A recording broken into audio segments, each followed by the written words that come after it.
नमस्कार, मी मनीषा। आज आम्ही निघालोय टाकळीवरून वडगाव सावताळमध्ये आणि दर शनिवारी इथे आमच्या ग्रामदैवतासमोर प्रसाद दिला जातो, पंगत दिली जाते। जवळजवळ 5 ते 6 हजार लोक इथे येतात दर शनिवारी। जागृत देवस्थान आहे हे। दत्त सावताळ बाबा असं या देवस्थानाचं नाव आहे। आणि आजची पंगत होती ती आमची गावकरी सगळेजण एक एक दिवस वाटून घेतात।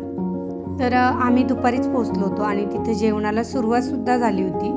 आम्ही दुपारी जवळजवळ 3:45च्या दरम्यान तिथं गेलो आणि मग सगळ्यांनी मिळून कांदा कापायला, लसूण सोलायला, भाज्या साफ करायला मदत केली। त्यानंतर मग भात शिजला गेला। मोठ्या मोठ्या डेगमध्ये हे जेवण बनवलं जातं आणि सगळ्यात महत्त्वाचं म्हणजे हे जेवण चुलीवर बनलं जातं। खूप सारे छान मसाले असतात आणि मोठ्या प्रमाणात हे जेवण असते। हा स्वयंपाक खरं तर एक देवाचा प्रसाद म्हणून केला जातो, त्यामुळे त्याला अप्रतिम अशी टेस्ट येते। तर आजचा आमचा मेनू होता मटकीची उसळ, शिरा आणि राईस। तर खरं तर राईस शिजून झाला होता आणि आता मटकी फोडणीला घालत होतो। कांदा कापला होता, कांदा परतवायला टाकला, टोमॅटो परतवायला टाकले आणि एकीकडं शिरा चालू होता, तर तिकडे पाणी उकळत घालून त्यामध्ये तूप, ड्रायफ्रूट आणि साखर घातली होती आणि एकीकडे आमटीची तयारी चालू होती। तर सगळे मसाले खरं तर एका टपमध्ये पहिले मिक्स करून घेतले। कांदा टोमॅटो एकीकडे परतवायला टाकलेला आहे आणि तो असा मधून मधून हलवत होतो। भरपूर प्रमाणात यामध्ये तेल होते, कारण आमटीला छान चव यायला हवी होती। त्याप्रमाणे ही लसणाची ग्रेव्ही केलेली होती।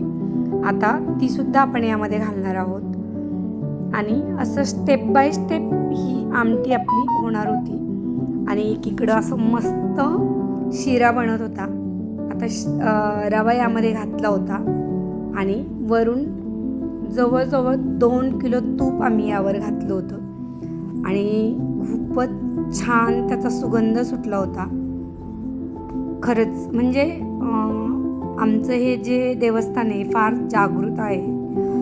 तर याचा मोठ्या प्रमाणात उत्सव होतो।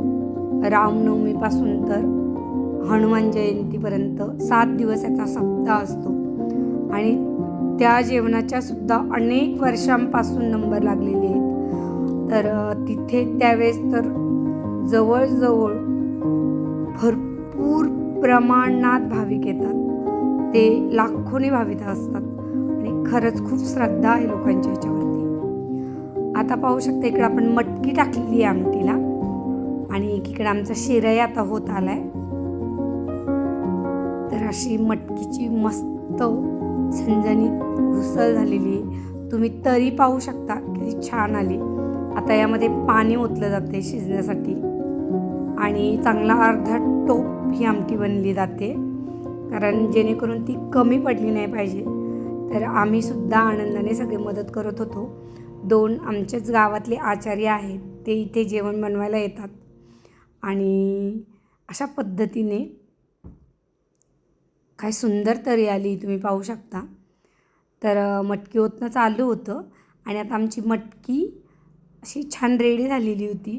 एकीकडे शिराही रेडी झाला होता आणि छान तरी आली होती। खरंच असं जेव्हा आपण देवाचा प्रसाद खातो ना, त्याला एक विशिष्ट चव असते आणि ती चव आपण घरी कधीच करू नाही शकत।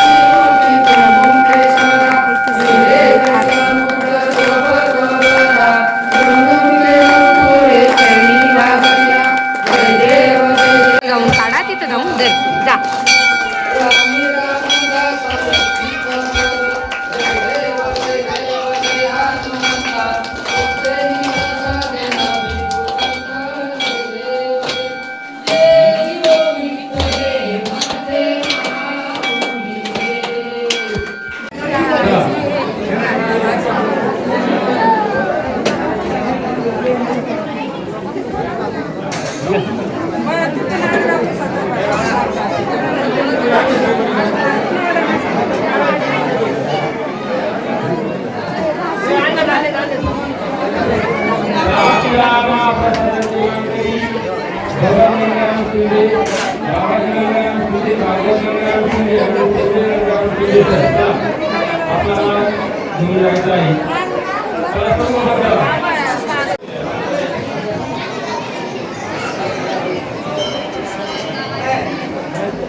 माऊली ज्ञानेश्वर महाराज की जय, जगद्गुरु तुकाराम महाराज की जय, श्री दत्त सावकार महाराज की जय।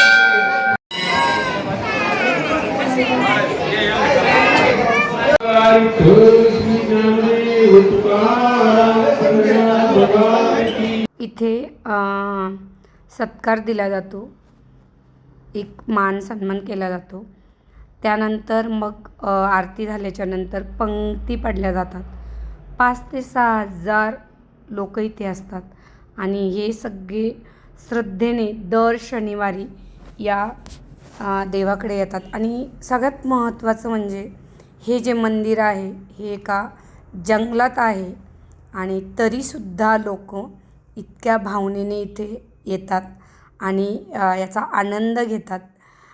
तर असं हे आमच्या वडगाव सावताळमधलं एक जागृत देवस्थान आहे आणि तेवढीच निष्ठेने येथे लोकांची या देवस्थानावर श्रद्धा आहे आणि प्रत्येकाची मनोकामना इथे पूर्ण होते.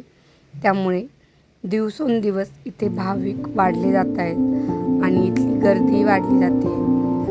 तर जो उत्सव वर्षातून एकदा होत होता तो तर होतोच मोठ्या प्रमाणात, पण आता आठवड्याला इथे पंक्ती पडतायत. तर तुम्हाला हे देवस्थान कसं वाटले नक्की कमेंट करून सांगा. श्री दत्त सावताळ बाबा प्रसन्न यांच्या कृपेने हे वडगाव सावताळ वसलेलं आहे. तरी व्हिडिओ आवडला असेल तर तुम्ही नक्की लाईक, शेअर आणि सबस्क्राईब करा. धन्यवाद.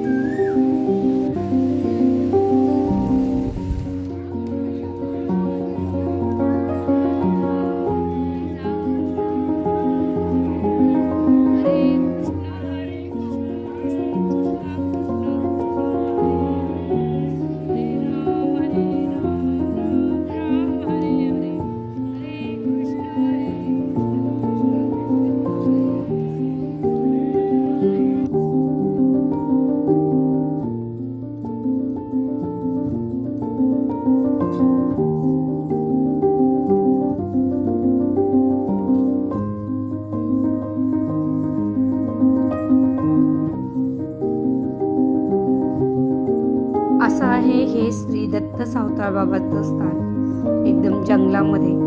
आणि तुम्हाला हा व्हिडिओ आवडला असेल तर नक्की लाईक, शेअर आणि सबस्क्राईब करा आणि इतरांना शेअर करा.